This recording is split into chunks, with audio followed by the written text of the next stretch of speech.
Vice principal sir గారికి, అలాగే మా రెసిడెన్షియల్ ఇన్ఛార్జ్ సార్ గారికి, స్టాఫ్ ఇన్ఛార్జ్ సార్ గారికి, ఈ స్కూల్లో పీటీగా చేసిన పీటీ సార్లందరికీ, అదేవిధంగా స్టాఫ్ సార్లందరికీ, మేడాలందరికీ కూడా, మరియు మనం నలుగురుగా కడుపునిండా చేయడానికి రాత్రి మొదలలో కష్టపడుతున్న వంట మనుషులకి, అదేవిధంగా పిల్లల్ని స్కూల్ నుంచి ఇంటి దగ్గర నుంచి స్కూల్కి చేరవేస్తున్న వ్యాన్ డ్రైవర్లకి మరియు క్లీనర్లకి, అదేవిధంగా ఈ రాష్ట్రాన్ని దేశాన్ని మున్సిపాలిటీలో ఎంత నిర్ణయిస్తున్నారో అదేవిధంగా మన ఆయమ్మలు మన స్కూల్ కూడా చాలా నిర్వహిస్తున్నారు వాళ్ళకి, మరియు ఆఖరిగా నా ప్రియమైన పిల్లలందరికీ స్వాతంత్ర దినోత్సవ శుభాకాంక్షలు.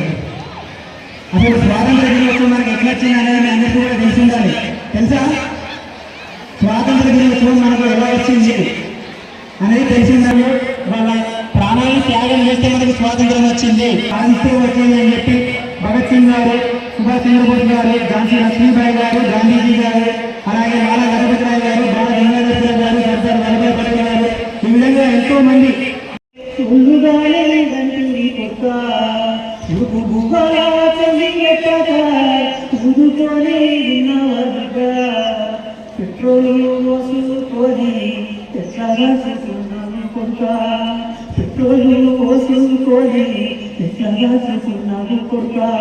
సో మనకి స్వాతంత్రం రావడానికి మనుషులే కాకుండా తన వంతు పాత్ర వహిస్తుంది. ఎలాగంటే దాన్ని మనకి ఒక రచయిత గారు పాట రూపంలో కూడా చెప్పారు.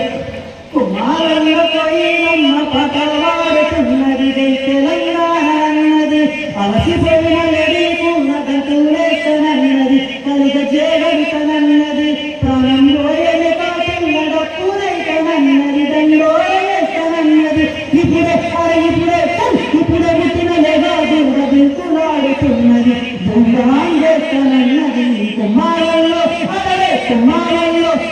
కుమారంలో పోయినమ్మ పటవాడుతున్నది తెలంగాణ అన్నది, అలసిపోయిన లేకున్నదంటూనేస్తనన్నది, కలిగ చేగడుతనన్నది, తిరుగడంతలేని పిసుక పోరు చేస్తనన్నది, పొరుబటానంతనన్నది, తిరుగడంతలేని పిసుక పోరు చేస్తనన్నది, పొరుబటానంతనన్నది, చెట్టు చేమలని వస్తానన్నది, ఉదమాలు చేస్తానన్నది, పొడిచేటి చెట్టు కూడా పొద్దుకూకనన్నది, పోరుకు చెయ్యంటున్నది.